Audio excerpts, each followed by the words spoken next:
capítulo 12, versículo 27 al 36. Continuamos con nuestra serie en el Evangelio de Juan.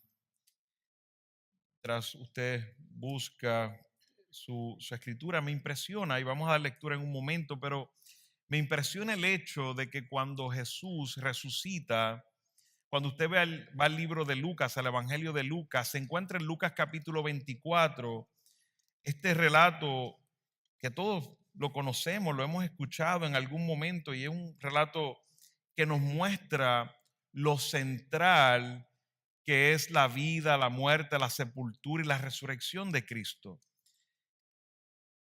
Vemos estos discípulos en el camino a Emaús, como es llamado, ¿verdad? Y es conocido porque era el lugar donde iban. Están entristecidos porque el Mesías a quien ellos seguían acaba de ser crucificado hace 3 días. Y en esta frustración porque el Mesías había sido crucificado, se encuentra en este hombre que es Jesús resucitado, pero Dios permite que no puedan reconocer que es Jesús. Y les pregunta por qué están entristecidos, y estoy solo parafraseando la narrativa, por qué están entristecidos, y le dicen, tú eres el único forastero que no sabes que aquel llamado Mesías que hizo cosas grandes, hizo milagros y demás, lo han crucificado y lo han sepultado. Y cómo Jesús, en medio de esa incredulidad de estos discípulos, les dice esta frase: oh insensatos y tardos de corazón para creer todo lo que los profetas han dicho. Vemos más adelante cómo el apóstol Pedro en su carta atiende y dice que Jesucristo, citando el Antiguo Testamento, que la crucifixión, la cruz de Cristo fue la piedra de tropiezo. Tomó los versículos en el Antiguo Testamento y los le dio claridad, se revelaron correctamente, y esa piedra de escándalo sería esa cruz, sería la muerte de Cristo. Y yo quisiera que hoy meditemos, mis hermanos, en lo central que es la muerte, la cruz de Cristo. Sin la muerte de Cristo y obvio su resurrección, no tenemos evangelio. Aún yo extendería un poco más. Sin su vida perfecta, es más, un poco más, sin su nacimiento virginal, sin su vida perfecta, sin su muerte, sin su sepultura, sin su resurrección, sin su ascensión que comprende la obra completa, no tenemos evangelio. Quitamos solo una parte de ahí, ya nos quedamos sin evangelio. Estaríamos todos en nuestros pecados, sin esperanza. Y hoy específicamente hablando de la muerte de Cristo, de esta cruz que enfrentaría, me dirigiré a ustedes con el tema la gloriosa cruz de Cristo. Lea conmigo en Juan 12, versículo 27. Dice la palabra del Señor: ahora mi alma se ha angustiado. ¿Y qué diré, Padre? Sálvame de esta hora. Pero para esto he llegado a esta hora. Padre, glorifica tu nombre. Entonces vino una voz del cielo: y lo he glorificado y de nuevo lo glorificaré. Por eso la multitud que estaba allí y oyó la voz decía que había sido un trueno. Otros decían: un ángel le ha hablado. Jesús les dijo: esta voz no ha venido por causa mía, sino por causa de ustedes, ya que está aquí el juicio de este mundo. Ahora el príncipe de este mundo será echado fuera. Pero yo, si soy levantado de la tierra, atraeré a todos a mí mismo. Pero él decía esto para indicar la clase de muerte que iba a morir. Entonces la multitud le respondió: hemos oído en la ley que el Cristo permanecerá para siempre. ¿Y cómo dices tú, el Hijo del Hombre tiene que ser levantado? ¿Quién es este Hijo del Hombre? Jesús entonces les dijo: todavía por un poco de tiempo la luz estará entre ustedes. Caminen mientras tengan la luz, para que no los sorprenda las tinieblas. El que anda en la oscuridad no sabe a dónde va. Mientras tienen la luz, crean en la luz para que sean hijos de la luz. Estas cosas habló Jesús y se fue y se ocultó de ellos. Como he comentado, la muerte, sepultura y resurrección de Cristo son centrales en la fe cristiana. Si vamos, mis hermanos, al Antiguo Testamento, nos damos cuenta de todas las profecías que hay en el Antiguo Testamento que se cumplieron en detalle en esta semana de la Pasión, que es donde estamos en Juan capítulo 12. No olvidamos que ya en el capítulo 13 llegamos al aposento alto, que eso para el año que viene vamos a estar en el aposento alto predicando ahí, ¿verdad? Cuando digo no es que estaremos en un aposento alto, sino que llegaremos ahí al capítulo 13. Y vemos cómo de ahí en adelante es toda la semana de la pasión. Estamos a unos días de ser crucificados, 2, 3 días de ser crucificados. Y miramos estas profecías del Antiguo Testamento y nos damos cuenta de que todo en detalle. Dice en el Salmo 41:9 que lo traicionarían uno de los de él. Dice en Zacarías que sería vendido por 30 monedas de plata. El nivel de detalle. Dice que lo despojarían de sus ropas, que echarían suertes. Vemos todos los detalles, que le iban a dar vinagre y le dieron vinagre cuando estaba en la cruz para beber. Vemos en el Salmo 22 cómo nos describe la agonía clara que pasaría en la cruz a unos niveles de detalle que solamente Dios podría cumplir esto. Todo el Antiguo Testamento estaba centrado en la muerte del Mesías. Mientras meditaba en esto, me quedaba con la boca abierta de cómo podemos ser tan incrédulos leyendo la Escritura y estudiando la Escritura. Pero todo el Antiguo Testamento tendría que ver con la muerte del Mesías. Y en el texto nos muestra cómo ellos decían: no, el Mesías no va a morir, tú no eres el Mesías. ¿Qué tipo de hijo de hombre es ese? Si ahí, como decían ellos en el texto, sabemos que el Hijo del Hombre permanecerá para siempre. Sin embargo, cuando estudiamos el Antiguo Testamento con seriedad, nos damos cuenta de que sí habría una muerte del Mesías. Y digo esto, hermanos, porque cuando aún nosotros hablamos de todos los sacrificios del Antiguo Testamento, apuntaban al sacrificio final de Jesucristo en la cruz.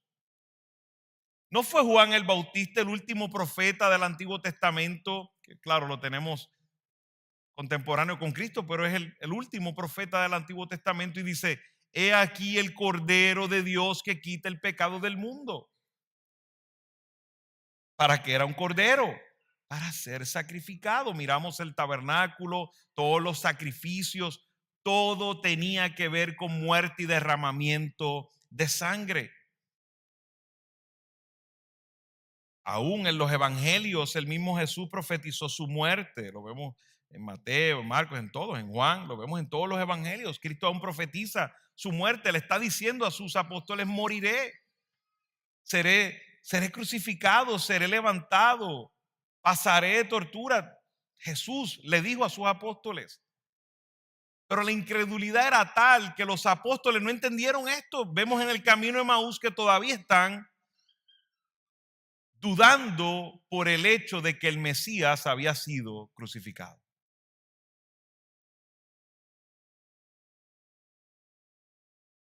Pero la cruz, mis hermanos, es central en la fe cristiana, es central. ¿De qué se trata la predicación apostólica en el Nuevo Pacto? Se trata de la muerte de Cristo, se trata de la cruz. El primer sermón que escuchó la iglesia de Cristo ahí en Hechos, ¿qué hizo Pedro? Habló de que en el capítulo 2, la muerte de Cristo y su resurrección. ¿De qué decía Pablo que predicaba? Cuando vamos a Primera de Corintios, predico a Cristo que crucificado. Es central el tema de la crucifixión. Y mis hermanos, aún en la eternidad recordaremos la crucifixión. No será algo que olvidaremos. Vemos como en el relato, ante las dudas de Tomás, Nos damos cuenta que nuestro Señor tenía las marcas en su cuerpo. ¿De dónde? De la cruz. Aún en Apocalipsis, cuando vemos algunos textos, nos dice que Juan miró y vio a los ancianos, a un cordero de pie como inmolado. ¿Qué significa inmolado? Significa sacrificado. De alguna manera, cuando vio al cordero, habían unas marcas de su sacrificio. Yo no soy quien para necesariamente decir categóricamente que tendrá las marcas por toda la eternidad, pero tengo evidencia en la escritura de que su cuerpo tiene las marcas. Para que recordemos esa cruz por siempre, por siempre. Aun cuando miramos en la iglesia las dos ordenanzas que instituye Jesús, ¿de qué tratan las dos ordenanzas que instituye Jesús? El bautismo y la cena del Señor. Si no tratan de su qué, de su muerte y su resurrección. Vemos el bautismo, somos sepultados de una manera en la agua, levantados de una manera simbólica, mostrando esa resurrección espiritual, esa muerte espiritual, esa resurrección espiritual. Cuando nos fijamos en la cena del Señor, ¿qué estamos recordando en la cena del Señor? Su cuerpo molido con el pan, su cuerpo partido, molido por el pecado en esa cruz, su sangre derramada, queriendo decir que murió totalmente y esa sangre era necesaria para que hubiera remisión de pecados. La muerte de Cristo es el tema central. Y hoy en estos versículos, el apóstol Juan nos revela el corazón de nuestro Redentor delante de la cruz. Y también nos muestra la victoria anticipada del Mesías que sería crucificado.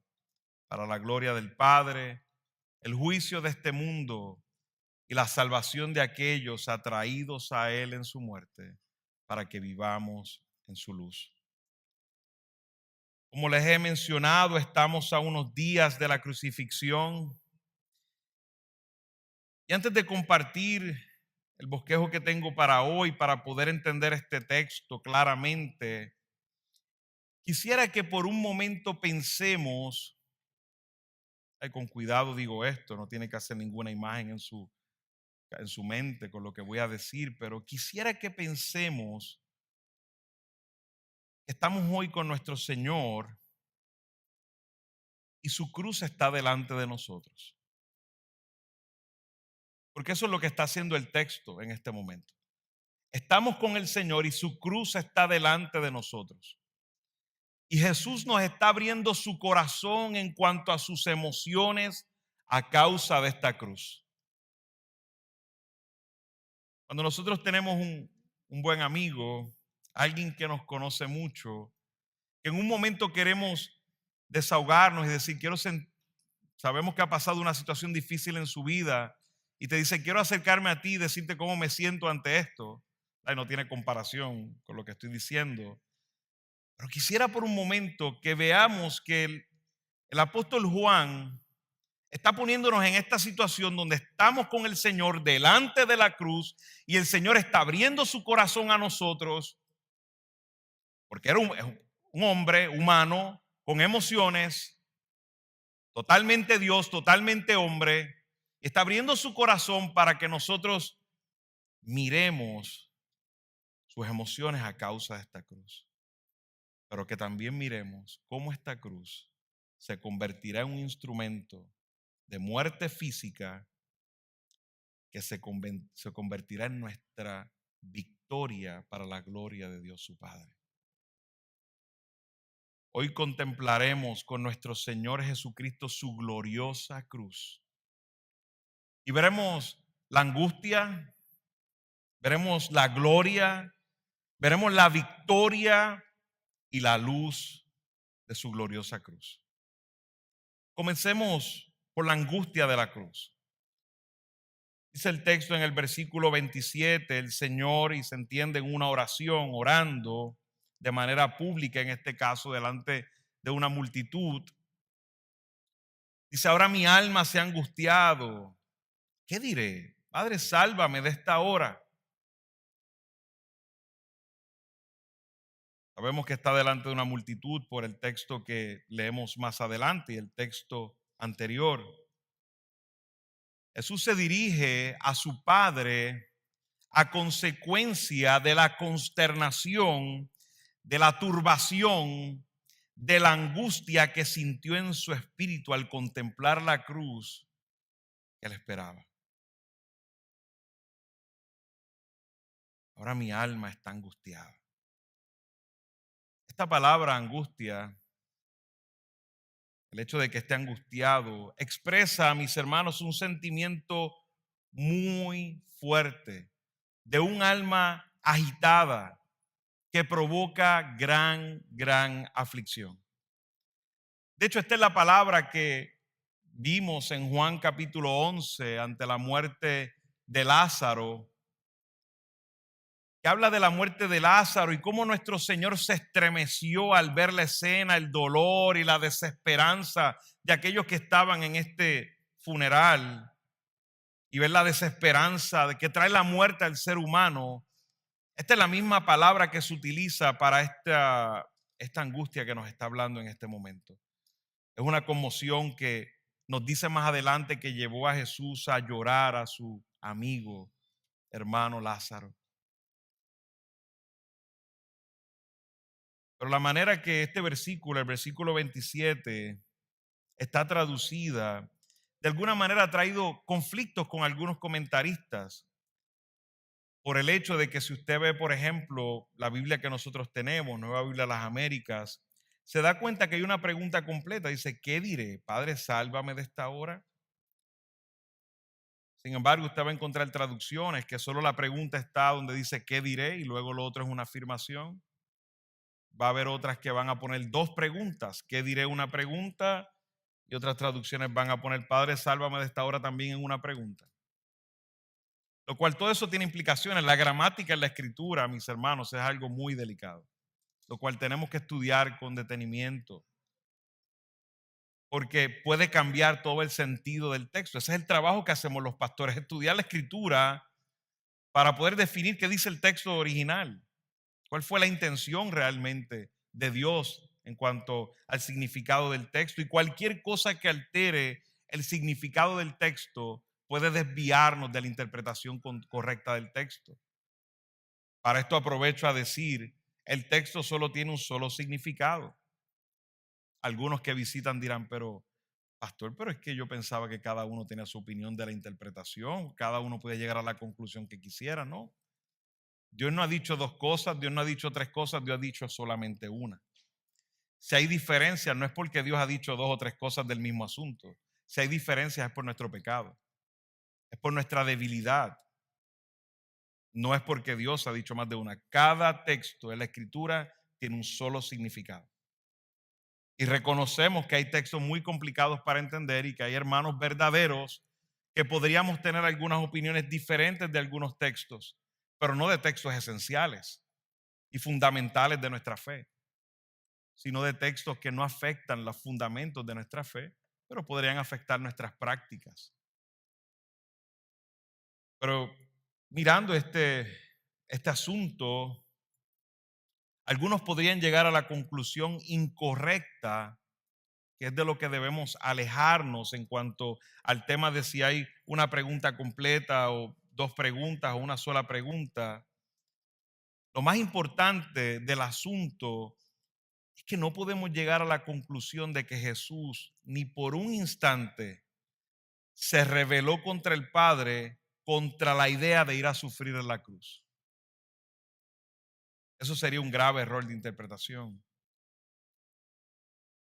Eso sería un grave error de interpretación. Y también tenemos que alejarnos del hecho de pensar de que Jesús no estaba pasando aflicción y angustia aún por los sufrimientos físicos que pasaría en la cruz. ¿Por qué? Porque era totalmente humano. Tenía un cuerpo como el de nosotros. Son dos extremos de los cuales tenemos que ser cuidadosos porque Si vamos, por ejemplo, a Lucas 22:42, que es la oración de Getsemaní, esta oración y la oración de Getsemaní no son las mismas, son dos eventos diferentes, pero tenemos más o menos la misma oración en una manera privada y en este caso en una manera pública. Y si usted va conmigo a Lucas 22:42,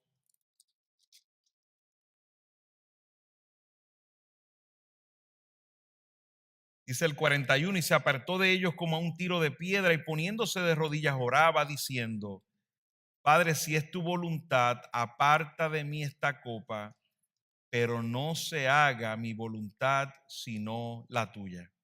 Y nos dice el próximo texto: entonces se apareció un ángel del cielo que lo fortalecía. ¿Por qué se aparece un ángel del cielo para fortalecerlo? Porque como hombre estaba consternado con lo que pasaría. Estaba consternado con lo que pasaría. Hay varias implicaciones de esto, de lo que pasaría. No crea que la angustia que pasaría Jesús no estaba escrita. Si usted va conmigo al Salmo 22, era que Jesús no sabía lo que iba a pasar. Jesús sabía exactamente lo que iba a pasar. Aún se supone que el pueblo supiera lo que iba a pasar. En el Salmo 22 vemos este salmo mesiánico y nos habla de esa angustia. Dice: Dios mío, ¿por qué me has abandonado? ¿Se parece ese texto a algo que hemos escuchado antes? ¿No habrá sido eso mismo lo que dijo Jesús cuando estaba en la cruz? La respuesta es sí. Jesús dijo exactamente eso cuando estaba en la cruz. Continúa, dice: porque estás lejos de mi salvación y las palabras de mi clamor. Dios mío, de día clamo y no responde, y de noche, pero hay para mí reposo, no hay para mí reposo. Sin embargo, tú eres santo, que habitas entre las alabanzas de Israel. Mire cómo expresa el versículo 6: pero yo soy gusano y no hombre. ¿Verdad? Y esto habla claramente de que no era hombre, es que la manera en que había sido tratado como un gusano y no como un hombre. Oprobio de los hombres y despreciado del pueblo. Todos los que me ven de mí se burlan, hacen muecas con los labios, menean la cabeza, diciendo que se encomienda el Señor, que Él lo libre, que Él lo rescate, puesto que en Él se deleita. Así le decían en la cruz. Cuando vamos al relato de la cruz, se mofaban de Él y decían: si eres hijo de Dios, levántate de esa cruz. Dice: porque tú me sacaste del seno materno, me hiciste confiar estando a los pechos de mi madre. A ti fui entregado desde mi nacimiento, desde el vientre de mi madre, tú eres mi Dios. No estés lejos de mí, porque la angustia está cerca. Yo no dudo, mis hermanos, que Jesús estuviera reflexionando en este salmo, en este momento que ha expresado su alma angustiada. Mira cómo dice en el 12: muchos toros me han rodeado, toros fuertes de Basán me han cercado, ávidos abren su boca contra mí, como un león que despedaza y ruge. Soy derramado como agua y todos mis huesos están desconyuntados. Mi corazón es como cera, se derrite en medio de mis extrañas. Como un tiesto se ha secado mi vigor y la lengua se me pega al paladar. Me has puesto en el polvo de la muerte, porque perros me han rodeado, me han cercado cuadrillas de malhechores. Me horadaron las manos y los pies. Me horadaron las manos y los pies. Puedo contar todos mis huesos. Ellos me miran, me observan. Se reparten entre sí mis vestidos y sobre mi ropa echan suertes. Vamos a seguir leyendo, hermanos, y darnos cuenta de que esta angustia que está pasando en Jesús ha sido profetizada. Y sin duda él estaba reflexionando en lo que ocurriría en esa cruz. Y podríamos llegar a cualquiera de los dos extremos y decir: no, él no estaba para nada, no había ningún sentimiento de él, no había ninguna emoción, él estaba bien. No, sí había emociones. Sí había una angustia por el sufrimiento, el cual él no merecía. Pero podemos llegar al otro extremo de decir: Jesús se rebeló contra el Padre por un momento en su corazón. Si decimos eso, entonces Él no es nuestro Salvador, porque rebelarse contra el Padre es pecado. No me puede sustituir. Por eso vemos en Lucas 22:42 que dice: Padre, si es tu voluntad, aparta de mí esta copa, pero no se haga mi voluntad sino la tuya. Vemos un sometimiento perfecto al plan de redención. Dice Hendrickson al respecto acerca de Jesús en este momento: aunque tiene el alma llena de horror, ni por un momento se rebela contra la voluntad del Padre. Cumplir esa voluntad era su deseo más íntimo, tanto en ese momento como en Getsemaní. Pero pide: Padre, sálvame. Sálvame de esta hora de tan amargos sufrimientos en la cruz. Pero mientras pronuncia estas palabras, nos dice Hendrickson, el pensamiento es este: si esto es posible y está de acuerdo con tu santa voluntad, porque deseo cumplir tu voluntad. Me preguntaba, mientras estaba en mi estudio de este texto, y me preguntaba, ¿por qué el Señor se angustió si sabía que resucitaría? Es una pregunta válida que podemos tener. ¿Por qué se angustió si sabía que resucitaría? ¿Por qué se angustió por el dolor físico el cual tendría que pasar? ¿Qué fue lo que lo llevó a esta conmoción en su alma? Creo que son preguntas que nos llevan a la alma de Jesús en ese momento, de lo que está pasando en su ser.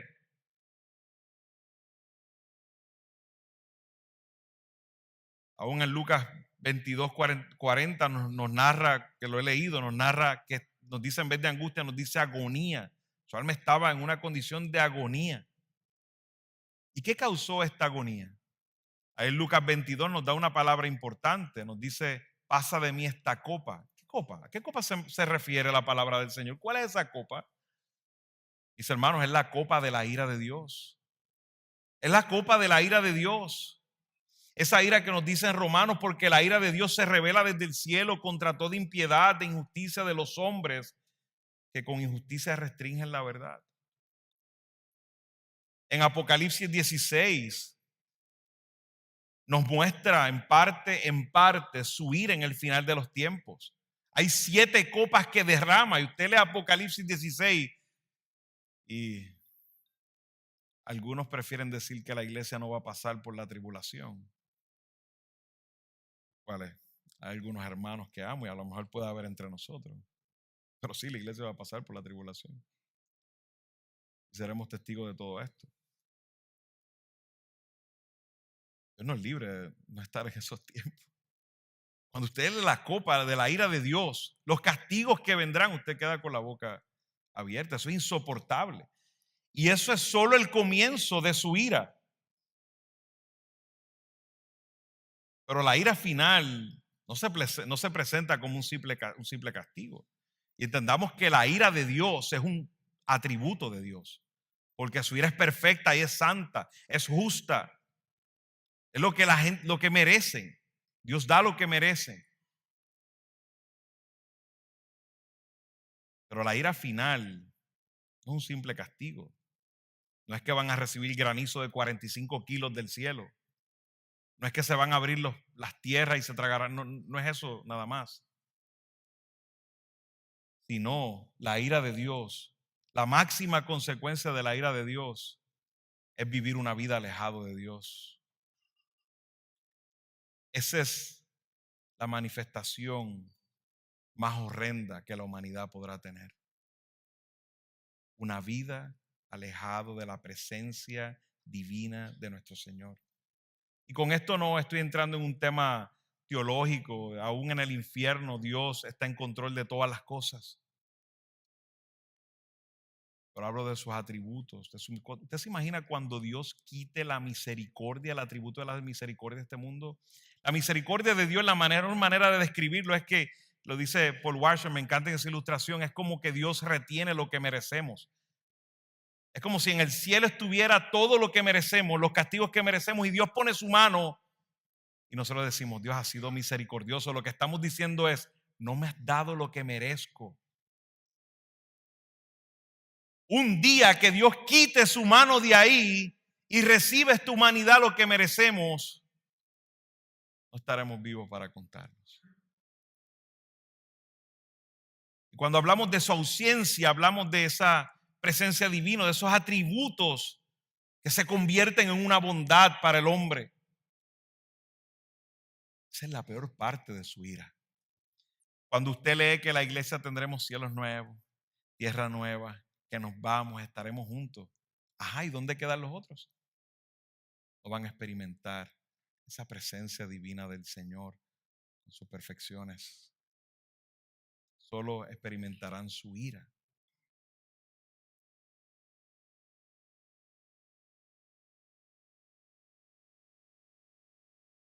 Y eso es exactamente lo que angustia el alma de nuestro Señor.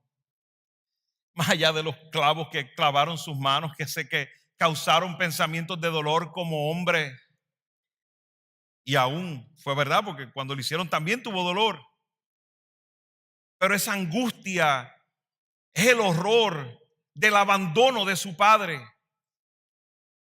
Por eso escuchamos ahí en ese salmo y fue mencionado cuando estaba en la cruz: Dios mío, ¿por qué me has abandonado?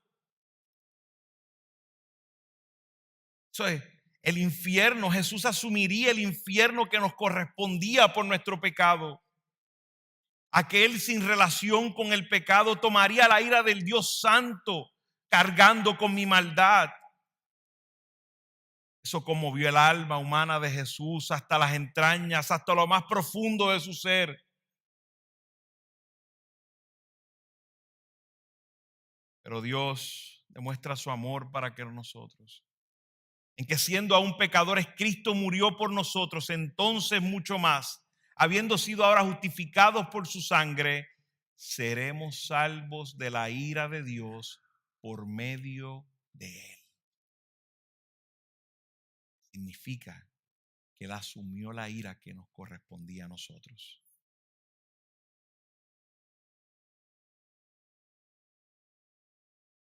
No perdemos de perspectiva que se están cumpliendo las profecías. En Isaías 53:11 dice: debido a la angustia de su alma, él lo verá y quedará satisfecho. Habría angustia en la vida del Mesías ante su muerte. Termina ese versículo 11: por su conocimiento el justo, mi siervo, justificará a muchos y cargará las iniquidades de ellos. Ante la angustia en su oración, Jesús hace una pregunta: ¿y qué diré? ¿Y qué diré? Y vemos que Jesús era totalmente hombre en todo el sentido de la definición.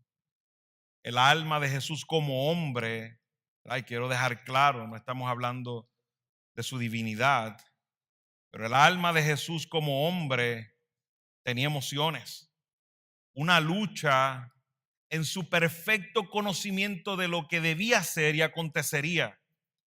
Pero su humanidad estaba rodeada de la resistencia natural que todos tenemos de no desear los sufrimientos. Pero aún este no era el asunto esencial, más que los sufrimientos, sino enfrentar, como he dicho, el desamparo del Padre, experimentar esa ira de Dios. Dice Matthew Henry, el comentarista: el pecado de nuestra alma era la causa de la angustia de su alma, pero la angustia de su alma estaba destinada a librarnos de la aflicción de nuestra alma. Hermanos, cuando una persona no tiene conocimiento del sufrimiento, normalmente va sin conciencia ante el sufrimiento y simplemente pasa por él. Todos hemos estado ahí. Hemos pasado por una operación, hemos pasado por un proceso delicado de salud y somos ignorantes al tema. Hablaba con un hermano que tuvo una situación en su cabeza y dice: yo no esperaba que esto fuera tan grave. Yo pensaba que iba a ser ahí una remoción sencilla y era más grave de lo que pensaba. Nunca había pasado por eso. ¿Qué sucede si ahora le toca pasar por eso otra vez? ¿Qué sucede con su alma la segunda vez cuando va a pasar por un proceso que ahora sabe que es doloroso. Se angustia nuestra alma. Imagínese, por ejemplo, un cirujano que hace cirugías ahí casi todos los días. Está removiendo órganos, haciendo tal, haciendo esto. Y ahora el médico de él le dice, hay que hacerte una cirugía. Yo sé, yo soy el que yo soy el que abro la carne, yo soy el que meneo para acá, el que meneo los órganos para allá, el que estoy con toda esa sangre. Él tiene en su mente, yo voy a esa cirugía. Eso es lo que van a hacer en mi cuerpo. El que tiene conocimiento ante el sufrimiento, que sabe lo que va a pasar, ciertamente su sufrimiento es mayor. Y eso es exactamente lo que está pasando en el alma de Jesucristo. Él tiene los detalles de lo que va a pasar.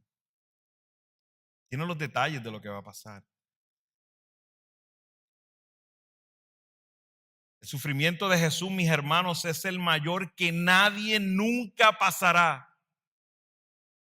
Nadie nunca pasará un sufrimiento mayor que nuestro Señor. No hay nada que pueda pasar un ser humano en esta tierra que lo haga sufrir más que Jesús en este momento de la crucifixión. No hay absolutamente nada.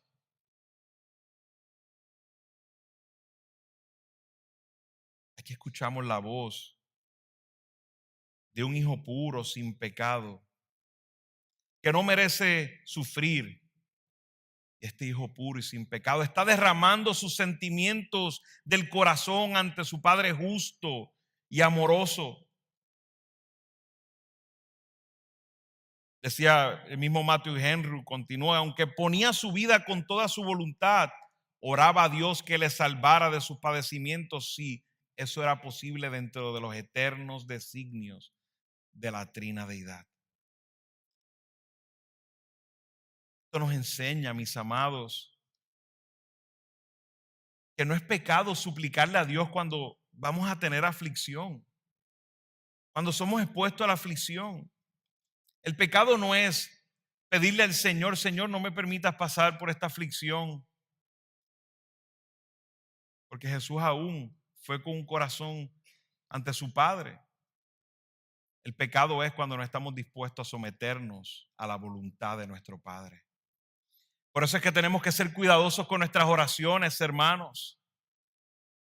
Por eso usted escucha que cuando oramos, aún por salud, por diferentes situaciones, y no es porque lo hacemos como un eslogan para terminar una oración, es para recordarnos a nuestra alma. Hermano, Padre, mi petición es, si puedes pasar de mí esto, no quisiera tener que pasar este sufrimiento de cáncer, no quisiera tener esto que acontezca y me haga sufrir físicamente, pero Señor, si es tu voluntad, fortaléceme.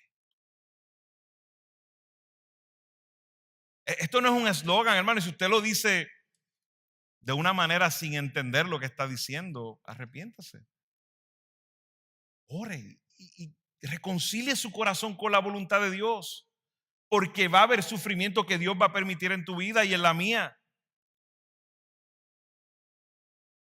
Va a haber sufrimiento que es según su voluntad. ¿Y qué vamos a hacer? ¿Huir? No podremos huir. Solo podemos reconciliar nuestra mente, nuestro corazón con la voluntad de nuestro Padre. Pero nuestras emociones normalmente toman la primera palabra. Y eso es normal en los seres humanos. A quien cuando le pasa algo grave, una aflicción, su emoción no salta. Eso es lo primero que salta de nosotros. No salta los versículos que no hemos aprendido, no salta la sabiduría que hemos aprendido. No, lo primero que salta es la emoción.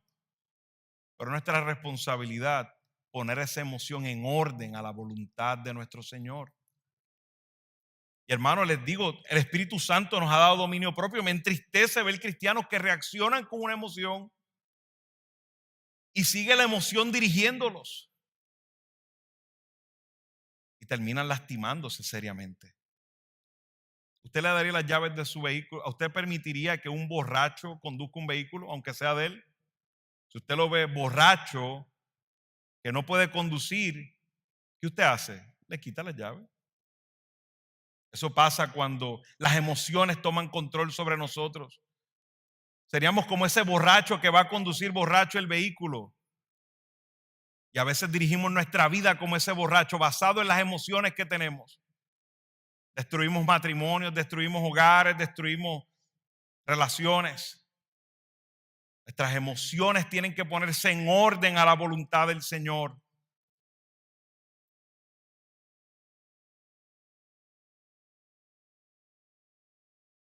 El Señor estaba determinado, dice, pero para esto ha llegado la hora. Estaba determinado a cumplir el propósito de su vida como redentor. No se iba a detener por los sufrimientos, sino que sería movido por la gloria del Padre, lo cual muestra el amor perfecto entre el Padre y el Hijo. Pero además, hermanos, el gozo de aquellos que había amado desde antes de la fundación del mundo. En Hebreos 12:2 dice, puesto los ojos en Jesús, el autor y consumador de la fe, quien por el gozo puesto delante de él soportó la cruz, despreciando la vergüenza, y se ha sentado a la diestra del trono de Dios. Qué enseñanza más hermosa para nuestras vidas, mis hermanos. El Señor, todas sus emociones las puso. Esta es la voluntad tuya, Padre, esto es lo que voy a cumplir. Estas emociones son informadas con la voluntad de Dios. Y puso sus ojos ante qué, ante el gozo de lo que pasaría soportando esa cruz. ¿Y cuál es ese gozo del que nos habla? Que nosotros estamos aquí hoy, en Él. Que nuestros pecados han sido perdonados. Que nosotros somos su pueblo, que somos su amada. Que no importaba el dolor, que no importaba el sufrimiento, que no importaba soportar la ira.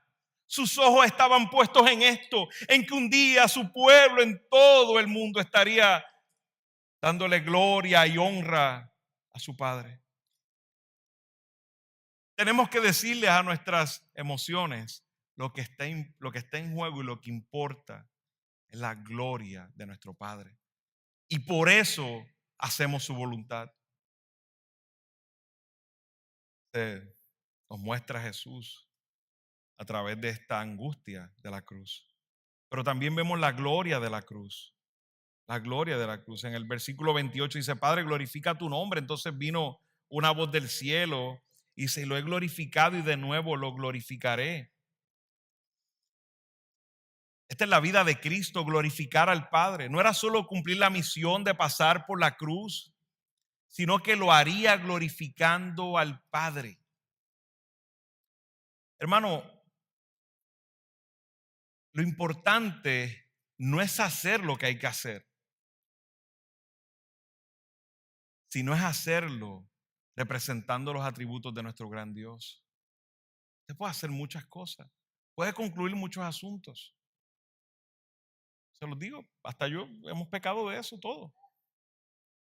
A veces nos enfocamos, esto es lo que hay que hacer, pero es que es lo que hay que hacer.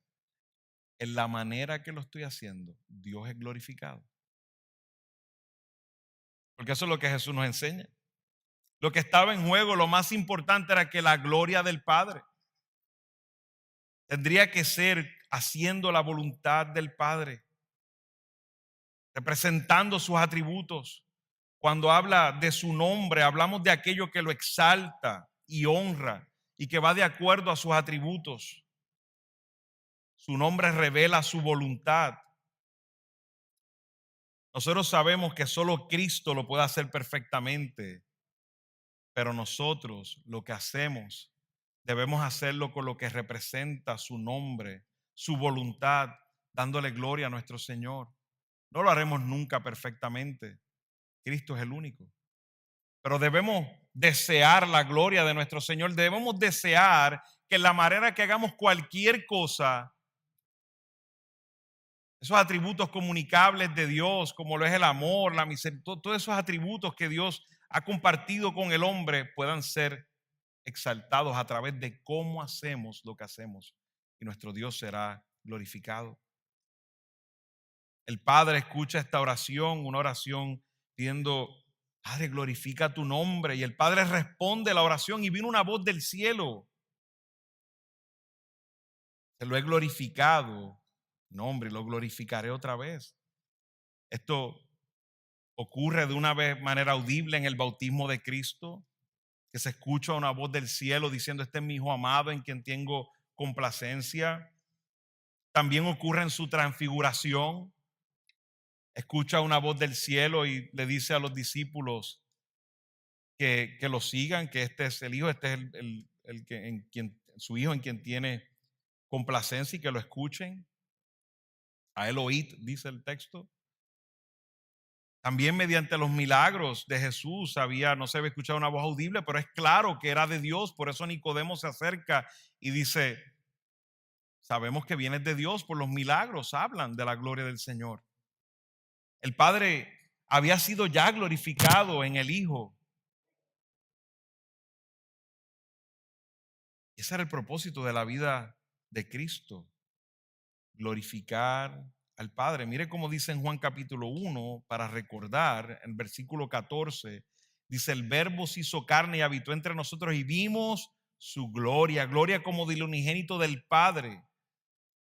Dice el 18: nadie ha visto jamás a Dios, el unigénito de Dios que está en el seno del Padre, Él lo ha dado a conocer. La vida de Jesús trataba de darle gloria a Dios. De eso es lo que trata la vida de Jesús. Pero dice: glorificaré otra vez, porque en la cruz su nombre será glorificado otra vez y en mayor grado. Dice el pastor MacArthur: en ninguna parte se ve más claramente su amor magnánimo por los pecadores impotentes, su ira santa contra el pecado, su justicia perfecta, su gracia redentora, su misericordia perdonadora o su sabiduría infinita, que en la muerte propiciatoria de su Hijo. A través de sus padecimientos, amados, en el Calvario, los atributos de Dios resplandecerían de una forma insuperable. Dios recibió el sacrificio que satisfizo su justicia. El Padre declaró enteramente satisfecho y complacido. De hecho, Jesús en su oración sacerdotal, si va conmigo a Juan 17, unos capítulos adelante, expresa esto y dice en Juan capítulo 17, versículo 1: estas cosas habló Jesús y alzando los ojos al cielo dijo: Padre, la hora ha llegado. Glorifica a tu Hijo para que el Hijo te glorifique a ti, porque cuanto le diste autoridad sobre todo ser humano, para que Él dé vida eterna a todos los que le has dado. Y esta es la vida eterna, que te conozcan a ti, el único Dios verdadero, y a Jesucristo, a quien has enviado. Yo te glorifiqué en la tierra, habiendo terminado la obra que me diste que hiciera. Ahora glorifícame tú, Padre, junto a ti, con la gloria que tenía contigo antes que el mundo existiera. Y mis hermanos, esto debe ser claro en nuestras mentes, en nuestros corazones. La vida de Jesús solo mostraba la gloria del Padre. Pero algo que esto debe impactarnos es que cuando leemos el versículo 18 del capítulo 17, Jesús dice: como tú me enviaste al mundo, yo también los he enviado al mundo. ¿Has entendido eso, hermano? Jesús está diciendo: como tú me enviaste, Padre, yo he cumplido todo lo que me mandaste hacer, los sufrimientos, el plan de redención, la cruz, todo eso. Jesús está diciendo: como tú me enviaste a mi Padre, ahora yo los he enviado a ellos. Lo que implica que tendremos que sufrir por causa de su nombre. Hermano, ¿quieres que usted? Perdón. Lo que implica que tenemos que sufrir a causa de su nombre, es parte, tenemos que morir a nuestro yo. Por eso me encantan esas palabras, debemos desear recibir esas palabras de nuestro Señor: bien buen siervo y fiel, bien buen siervo y fiel.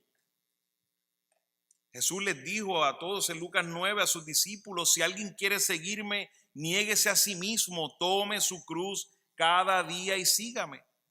Esto se llama morir a sí mismo, es un llamado de entrega absoluta. Pero la multitud que estaba ahí Habían pensado que era un trueno, un ángel.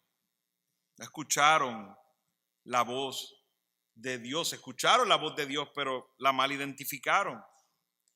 Pasó un ejemplo similar con Pablo cuando choca con el Señor y los que están a su alrededor solo escucharon algo, pero no escucharon lo que decía. Estaban claros que algo impresionante, milagroso había pasado, como era el caso de esta multitud. Por eso terminan en una conclusión equivocada, pero una conclusión que habla de un milagro, diciendo un ángel ha hablado.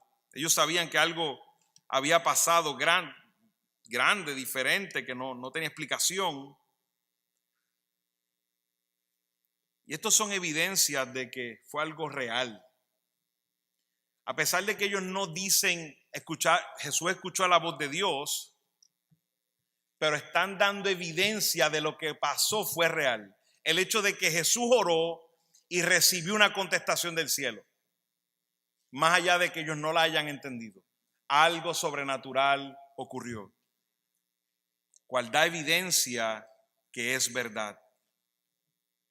Ellos lo menos que querían creer es que Dios había hablado audiblemente por las implicaciones que esto significaría. Preferían decir fue un trueno, a lo mejor un ángel. Pero el asunto es que pasó algo inexplicable, que este hombre causó que el cielo le hablara. Tenemos que ver que el por qué no entienden es porque el hombre natural no puede percibir las cosas que son del Espíritu de Dios. La caída del hombre ha dado dureza a su corazón.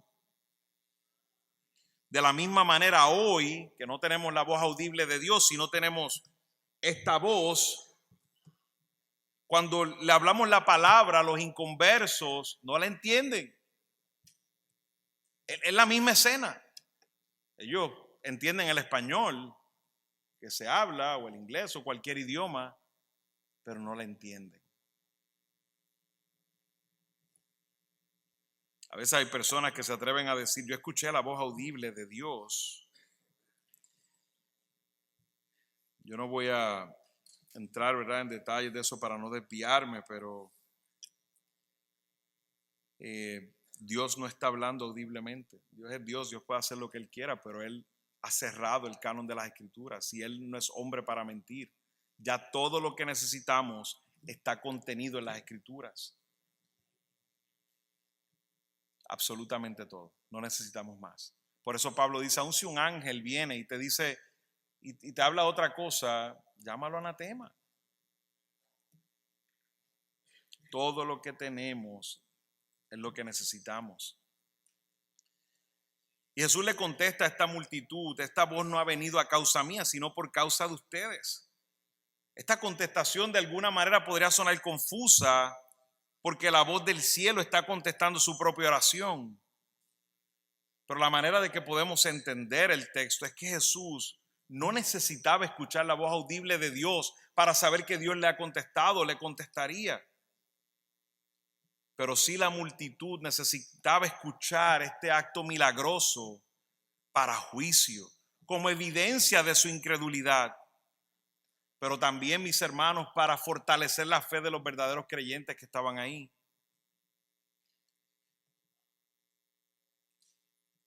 Una pregunta válida que tendríamos es, si la multitud ni siquiera podía entender las palabras, ¿cómo puede decir Jesús que la voz que había venido era por causa de ellos?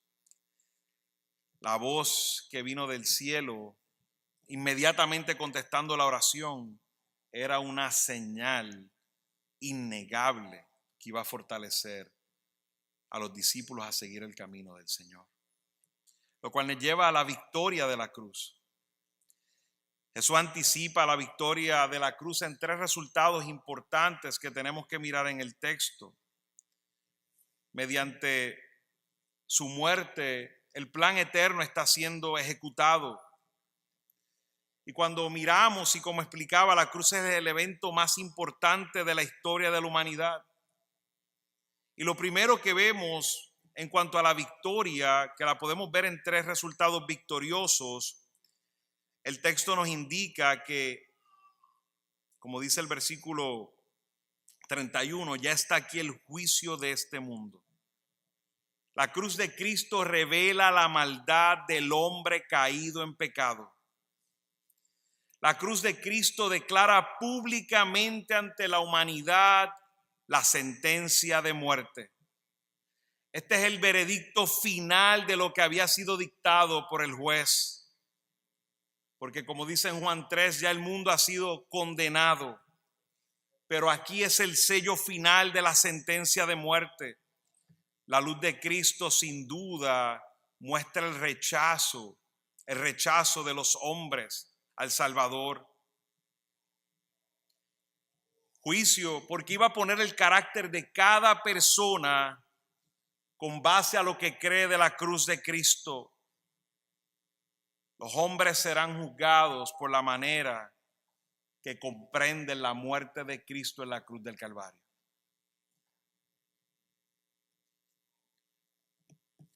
Y como dice en Juan capítulo 3, 14 al 15, esa cruz es la única medicina. Dice, y como Moisés levantó la serpiente en el desierto, así es necesario que sea levantado el Hijo del Hombre para que todo aquel que cree tenga en él vida eterna.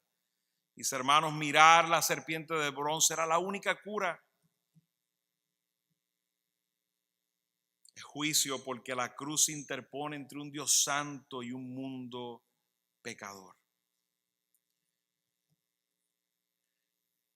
También miramos que como resultado victorioso de esa cruz, aplasta la cabeza de la serpiente que en Génesis 3 fue prometido. Vendría un descendiente de Adán que destruiría a esta serpiente. Y nos dice el texto, ahora el príncipe de este mundo será echado fuera. Satanás y sus demonios estaban reclamando victoria mientras Cristo agonizaba en la cruz. Pero Jesús en realidad solo estaba más cerca de su victoria. La victoria de Cristo en la cruz es la más vergonzosa derrota de Satanás y sus demonios. Los destruyó, dicen Primera de Corintios 15, devorada ha sido la muerte en victoria. ¿Dónde está, oh muerte, tu victoria? La muerte y el pecado son los instrumentos de Satanás para lastimar la humanidad. Pero Cristo en esa cruz derrotó el pecado y la muerte.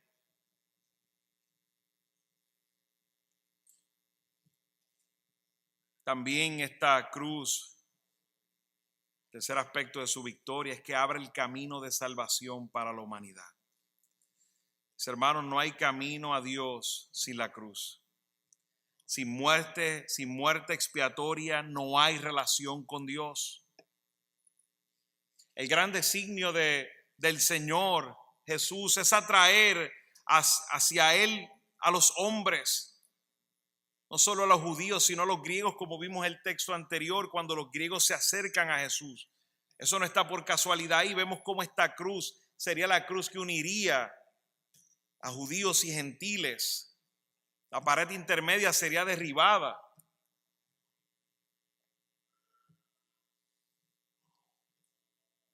Sabemos que es la obra del Espíritu Santo.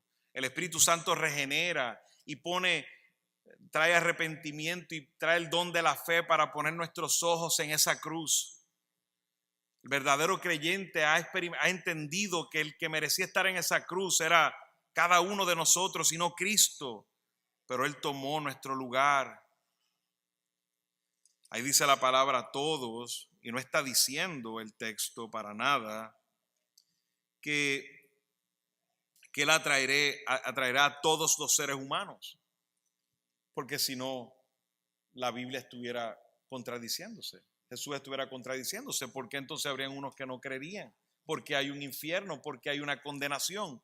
Si todos serían atraídos. Está hablando de todos los escogidos.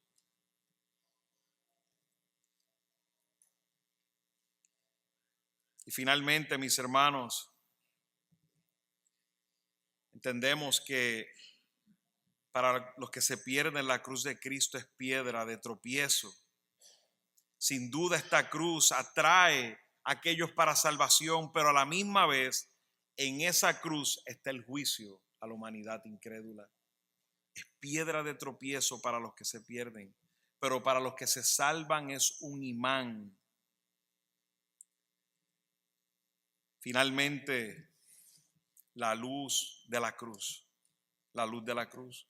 Vemos en ese versículo 34 que entonces la multitud le responde: hemos oído en la ley que el Cristo permanecerá para siempre. ¿Y cómo dices tú el Hijo del Hombre tiene que ser levantado? ¿Quién es este Hijo del Hombre?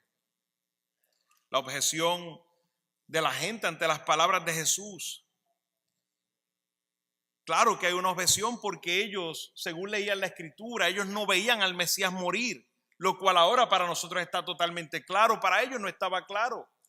Ellos leían porciones como el Salmo 110 y decía: el Señor ha jurado y no se retractará, tú eres sacerdote para siempre según el orden de Melquisedec, haciendo una referencia al Mesías. Aún podemos leer en Isaías, pero la más clara está en Daniel.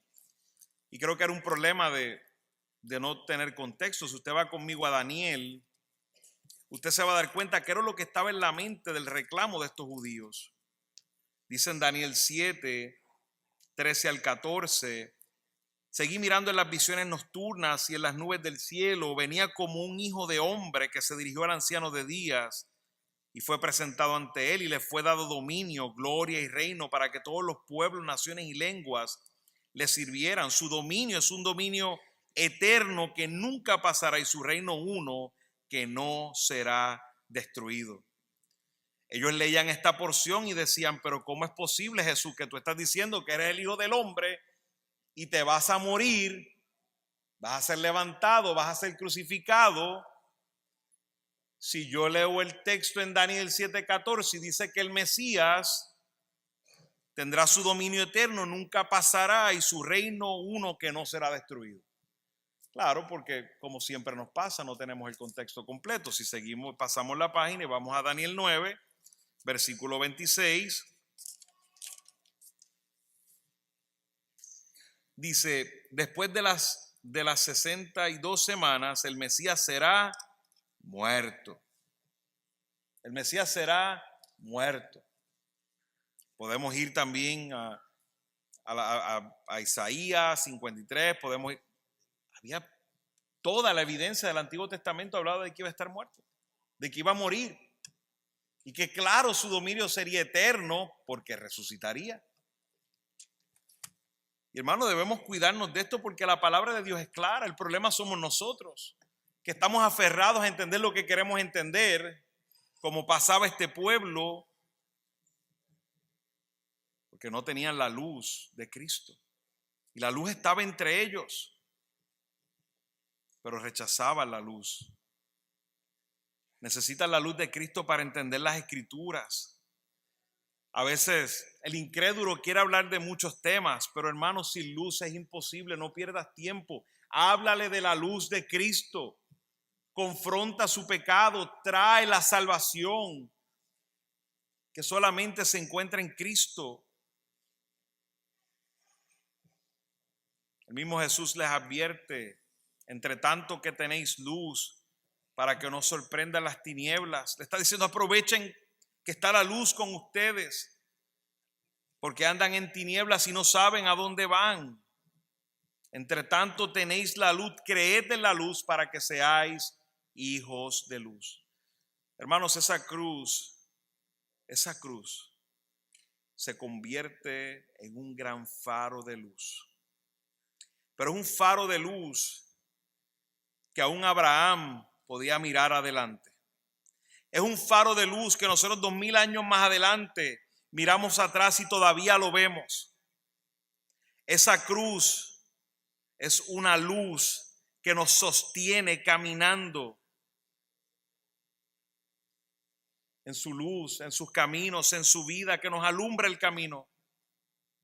Esa es la esperanza que tenían nuestros hermanos en el Antiguo Testamento, y esa es la esperanza en la que nosotros miramos atrás y confiamos. Como dice en Colosenses 1:13, porque Él nos libró del dominio de las tinieblas y nos trasladó al reino de su Hijo amado. Pero continúa Juan y dice: estas cosas habló Jesús y se fue y se ocultó de ellos. Y aquí hay personas hoy las cuales han escuchado suficiente sobre Cristo. No es un tema de falta de información. No es un tema de falta de información. Hay algunos aquí que están como la multitud. Dios habló y no tengo ni idea ni de lo que habló. ¿Verdad? No estoy diciendo que usted a lo mejor no entendió todo el sermón. Hay cosas que tenemos que estudiar. Porque aún un verdadero creyente puede tener alguna dificultad en entender algunas cosas. Pero hay algunos aquí que no han entendido nada. Que están como la multitud. Escucharon, algo pasó ahí, pero no entendieron nada. Si esa es tu condición, clama al Señor. Dios no va a despreciar un corazón contrito y humillado. Ven a la luz de Cristo. Confiesa tus pecados a Él. Arrepiéntete de ellos. Clámale al Señor, pídele al Señor. Porque, como terminé leyendo, estas cosas habló Jesús y se fue y se ocultó de ellos. La ira de Dios se manifiesta cuando Dios vira el rostro de nosotros. Hoy Dios te está dando un momento más, un día más de misericordia, de gracia. No endurezcas tu corazón. No endurezcas tu corazón.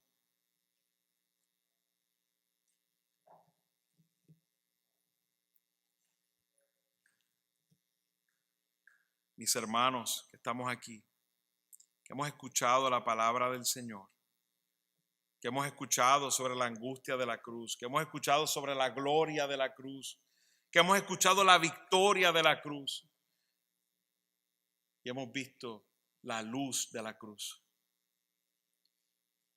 Usa tu vida para su gloria. Que tu oración sea: Señor, usa mi vida para tu gloria. Yo quiero imitar a Jesús. Señor, prepárame para el sufrimiento. Padre, no es que me saques del sufrimiento, sino glorifícate, Señor. Señor, que sea según tu voluntad. Yo sé que todos pasamos por situaciones, por pruebas difíciles. Algunos están pasando por pruebas que no saben ni cómo podrán manejar, que no tienen idea, que solo miran adelante y solo ven aflicción, dolor, sufrimiento. No saben ni por dónde empezar a resolver el problema. Pero nuestra oración debe ser: Señor, no desearía sufrir tanto, Señor, pero que se haga tu voluntad, Señor. Que se haga tu voluntad. Glorifícate, Señor. No me dejes hacerlo como sea, Señor. No, déjame hacerlo de una manera que te traiga gloria, Señor. Si me vas a permitir el sufrimiento, permíteme sufrir para tu gloria, Señor. Permíteme traer mis lágrimas a ti. Permíteme traer mi dolor a ti, Señor, y fortalecerme contigo. Y glorificarte en medio de mi agonía, en medio de mi angustia. Porque como Jesús pregunta, ¿qué diré? Padre, sálvame de esta hora. Pero para esto he llegado a esta hora. Juan 17, como leímos, Jesús le está diciendo al Padre: ya he cumplido la obra que me enviaste a hacer. Jesús en esta conversación, en el versículo 27, está diciendo: yo no puedo hacer otra cosa que hacer que el llamado que tengo que hacer de Redentor. Eso es lo que tengo que hacer. No estoy diciendo que Jesús estaba en duda de eso. Él le está diciendo a su alma, informando su alma sobre qué, sobre el llamado supremo que tiene su vida. El significado de su vida está alrededor de su llamado. Pero no olviden que en Juan 17, 18 dice: como tú me has enviado, así los he enviado a ellos. Hermano, tu vida tiene un llamado superior a tu bienestar, a tu salud, a tu comodidad financiera. Tu vida tiene un llamado mayor.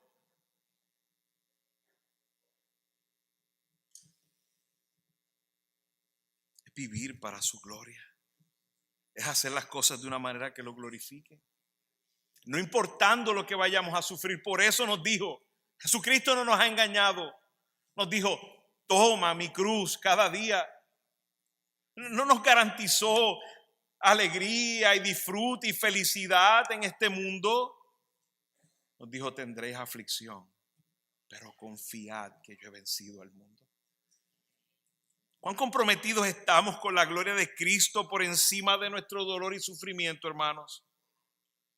Seamos hijos de luz. Como decía en Gálatas 6:14, que nuestra gloria sea esa cruz. Que jamás acontezca que me gloríe en otra cosa, sino que me gloríe en la cruz de nuestro Señor Jesucristo. En esa cruz, Cristo mostró al mundo su amor por ti, mi hermano. Y como termina el Salmo 22 de una manera hermosa, no olvidemos que en una de nuestras aflicciones, como nos ha prometido, Cristo está todos los días con nosotros. Pero de manera especial, mis hermanos, está nuestro Señor. Perdónenme que lo tenía aquí marcado. Y de una manera especial está aquí con nosotros cuando el pueblo de Dios se congrega. Dice: hablaré de tu nombre, Salmo 22, versículo 22, hablaré de tu nombre a mis hermanos, en medio de la congregación te alabaré. Los que temen al Señor, alábenlo. Descendencia toda de Jacob, nosotros, hermanos, glorifíquenlo. Témanlo, descendencia toda de Israel, porque Él no ha despreciado ni aborrecido la aflicción del angustiado, ni le ha escondido su rostro, sino que cuando clamó al Señor, lo escuchó. Nosotros no estamos solos en nuestra aflicción. Nosotros no caminaremos nuestra aflicción con perfección, pero el Señor nos fortalecerá en el camino y lo glorificaremos. Lo glorificaremos. Oramos.